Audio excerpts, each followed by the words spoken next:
expenditures. And from there, it just goes to the selectmen, and the selectmen can look at it and use it as a reference. How often do they revise this? Every single year. Every year. That's right. So That's what it's supposed to be for. Yeah. And So it's an organic document. yes, it's never finished, and it's just revised every year. The first page, honestly, was not very complex. It's just explaining this is the capital improvement program, this is what it's covered, these are the people involved, and essentially the spreadsheet tables were in. I had this vision in my head of a big complicated document with maps and everything, and I had no idea. And when I saw this, I thought, this is really pretty straightforward. So I'm hoping that this committee, once we kickstart it and get some folks on it and get it working, will end up with at least as much as 3 pages. You know, here's a town that's been working on it for 3 pages is a good limit because it really cuts people down and says, think. Oh, yes. And when the selectmen, the whole purpose of this is so the selectmen can take this document and go back to the different knowledgeable people in the different functional areas and say, okay, why did you pick 20,000 for the road plan or whatever, for this street pothole repair or whatever? You know, why do you need to spend $5,000 in computers 3 years out? You know, is that what you think it's going to cost to replace all the computers? So it forces it down onto the group heads, whoever they may be in our organizational structure. I mean, I think Sandwich did a great job with it. They've been working on it for 3 years, and in thinking to the opposite of that is, after 3 years, all they can come up with 3 pages. That's what I thought. It's by design. It must be. The first year they do 1 page. The second year they revise that page and do 1 more. Could be. Could be. So my guess would be that there's, in some of the numbers in the spreadsheet, it's a number that somebody just made up out of the Could be. air. And others that may be a very rich and complex model behind it that's, you know, that takes into account that this street needs this, you know, somebody like Eddie who knows every inch of the streets that, you know, in our town would be like, well, this is going to be $30,000 2 years from now because, you know, of whatever, and, you know. And all of it is estimates. None of it is exact. It's not like you say, okay, we know that, I don't know, what is it, Pike Brook Road, that one up there? It's got some big potholes, and they can make it 2 more years before they really need work. We'll guesstimate it's going to be 20 grand to fix it in 2 years. You know, I don't know if they actually want to say, got Pike Industries to come and look at it and say, this is what it's going to cost. It doesn't, because the prices change constantly. So a ballpark figure is about the best you can get on certain things. And what it really helps force the department heads, or however we're structured in this town, to think about, or our paid consultants, is the one that came to my mind, because I'm a computer nerd, is how old are these computers? How often are they replaced? Are they replaced one at a time? Are they replaced all at the same time? Things like that. Are we, you know, storing anything away? I have to say, I was very impressed when I moved to this town and saw that the town was storing $20,000 a year to build the salt barn, with the foresight of saying, okay, after 3 years we'll have 60 grand and we'll use that to build the salt barn. That was great. If we could expand that to other projects. Just do it for the roads. Could we do it for the, is it reasonable to do for the roads? Is it reasonable to do for office equipment? So That's not for me to decide, that's selectmen, you know? the important, this is not pie in the sky stuff, this is a working document. It is. So I think we got a lot out of that Town of Sandwich book, just by seeing how they've done it over 3 years. I mean, they've only been doing it for 3 years.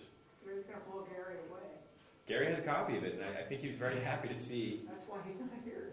Well, he's got work to do. I'm not sure his whole story, but so it's refreshing to see that it does not have to be a tome. Quality, not quantity. You know, quick and dirty. It's kind of my estimate. So that's all I want to talk about that for tonight. Will you bring it the next time? Sure, I will remember to bring it next time, and Promise? I promise. Okay, number 7. Unless there's any other discussion on that one. Any discussion? No. God knows where it is. Okay, number 7, new business. Site plan review regulations, initial discussion of possible changes. We all know that we need to update that document, and I think it's important that we do it sooner rather than later. I don't have any expectation that it's going to be 100% finished by the day my term ends. You know, I don't have any expectation at all, but we all just know that having gone through the last process, one document doesn't seem to fit everything. You know, and we talked about this, I think, 2 or 3 meetings ago, and the suggestion was made that we work on it in the meetings. And I didn't argue that one at the time, but I don't know, I think my first year on the board, we had limited success with that sort of stuff, and we had twice as many meetings.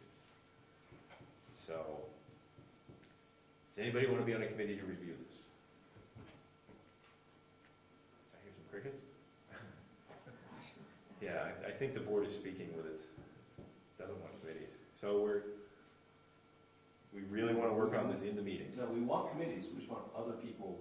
We all want other people to deal with it. Yeah. Right. Okay. Don't forget, when we tried working on it with the board, we had a lot going on at the time too. And I think that was the reasoning behind bringing it back to the board, is in the foreseeable future, we don't have a lot of other stuff coming. Mr. Chairman, Yeah. you're envisioning a subcommittee working on initial changes and then reporting back to the board, is that what you plan?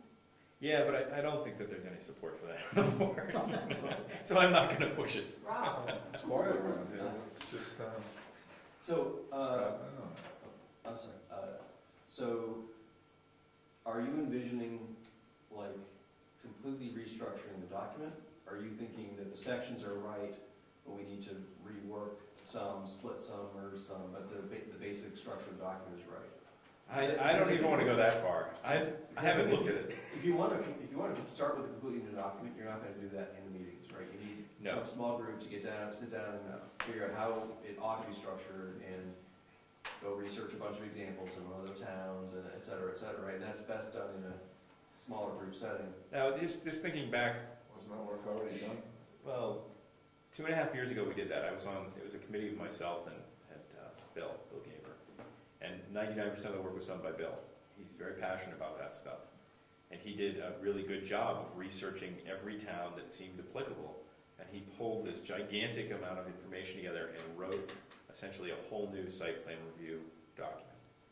And I remember when we brought it to that meeting, this was back when Janet was chair, it was so overwhelming because we couldn't explain. We had this wonderful 30-page document or whatever it was. And folks say, well, what's changed? And we didn't have like a breadcrumb trail to say, okay, we've changed it from this to this, and this is why we've changed it. It was just, here's the old, here's the new, what do you want to do with it? And there was no simple way to describe what had changed. And I couldn't even do it because I wasn't there. Bill had done 99% of it. Was the And good? I thought it was okay. I was brand new to the Depends on board. how you look at it. Depends on how you look at it, Let's look at it again. He was very... It wasn't good. If you wanted a complex process, it was good. That's a good way to put it right there, what Steve said. Bill was very much on regulation and he would love to measure the street lights, how high they are, how far the light goes. That's the kind of stuff that was in there. So as a process, can I suggest that whether we're going to do it as a committee or as the board as a whole, that we plan to start with what do we want? Mm-hmm. How do we want something simple or do we want something complex? Mm-hmm. Do we want something, do we want to approach this, have it be a flexible process or a completely rigid process? I don't know, there's probably 10 other dimensions we can think about how we want to philosophically think about site plan review. I think it would also be helpful if somebody could, put down, or maybe together we come up with a list of what are the goals, specifically the goals of the site plan review. What are we trying to protect, by putting these regulations on, right? I was going to... The people of town and what ways are protecting them, Sure. Liability, the property owner, or whatever, right? What are our goals? Well, before we go any further, I was actually going to volunteer to do similar to the conditional use thing. I was going to go through, write all the thoughts down. I wanted to research our documents to see where it could potentially apply. Where does it apply? Subdivision regulations? If you're going to do a major subdivision, it applies. We know it applies with the ski area at this point. We know it applies to conditional use permits. There's 3 right off the bat. We know it does not apply to residential. It never applies. It's specifically in the zoning. It does not apply. Low-income housing. I believe you're right. I think it does fall into the workforce housing. So my first pass, and I wanted to volunteer to do this for the board just because I don't mind, going through all these documents and seeing where it applies. Why? And my thought was then, okay, here's our list of 4 or 5 areas where it applies. Are these areas so different that they each need their own process? Now, obviously, site plan review is kind of the same thing, but how it applies to different things could be very different. And that was one of the gripes I constantly heard of. That was the problem. Initially with Moose Mountain is taking a generic document and trying to make it universal. And And I think that once we had, oh, sorry, go ahead. Oh, yeah, to follow Steve, that led up with pages and pages of NAs that we had to discuss. Yeah. Perhaps there should be more than one type site plan review. Or site plan along with reviews. different types of zoning. Yeah. Particular, Yeah. process. One that's tailored to major subdivisions, one that's tailored to the rec zone, I don't know. Yes, Bonnie? I always found it just absolutely fascinating when, as a new member of the board, to go back to the RSAs and read what the RSAs demand. That's where we start. Yeah. Or at least where I start. And this is what the state says we have to do legally. And they don't give us a reason why, they just say this is what you have to sort of figure. But isn't that a good place to start? I think so. I think going back through, and Or- I mean, that's how I got the conditional use permit Exactly. application, is just go back and start with what's required, you know? Why are you laughing, No. George? Boring. It's boring. RSAs are boring. Boring. So would anybody object to me doing that course of action of just taking the next month and looking through the different stuff and where would this potentially apply? Answering the questions, where does it apply? Documenting those different places where it could potentially apply. And then we'll bring it back for consideration at the next meeting and say, okay, are these areas so significant? I'll try to get some information about each one. Say, are these so significantly different that they should each have their own site plan review process? And because if they do, then they each deserve their own regulations. There's going to be some, just like in the zoning, we have districts, and then we have general regulations, which is, general provisions, I think that's what it's titled, that apply to all zones. We potentially could structure the document to have an introductory section discussing site plan review here in the town, and then talk about the different kinds, and then have a section in there where things that apply to all types of site plan review. Obviously, you're going to need name, address, serial number, all that junk on every single one of them. And a butters. And a butters. So there's some things that are always going to be common, but then have an application for each one, Right, well, yeah. so that there's no confusion. You know, if you're doing a major subdivision of, what is it, more than 3 lots, you know, you have to do site plan review on that parcel you're doing, and this is the application you need to use if you're doing whatever the ones we identify. And also put in the site plan review regulations as a reminder specifically where it doesn't apply. Residences. It never applies to residences. And people might not think to read the zoning ordinance. They so that those folks who might be confused and think they need a site plan review have some guidance that, no, whoa, I don't need it. So for residential, RA1, you never need it unless you're doing a subdivision? What, even for I like can't, accessory uses? I understand. accessory dwelling units? Well, just accessory, your primary use is going to be residential or agricultural, but there's lots of secondary uses that are Sure. allowed.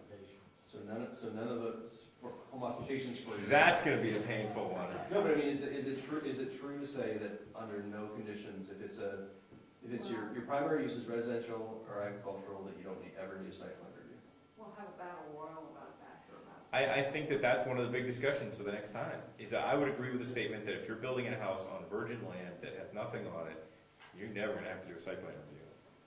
If You have to follow zoning ordinance. you do have to follow zoning ordinance, that's different. It's not your preview. But what if you're, But if you've got a house, let's say, I mean, we all work, you know, I mean, I already have, I'll use myself as an example. I've got a house, I've got a barn, I've got all this other crap on my property, and I decide I want to, you know, put in, you know, some new structure. I want to, you know, be processing firewood because it's a really good location for that. I'm gonna build a liquor store. did you have to pick that example? You know, but it's Microbrewery, there you I'm go. actually going to do that one. I wasn't asking about that one. So. Well, that's the only one that requires it, though. Done now. But that's a really good Requires question. extensive sampling, though.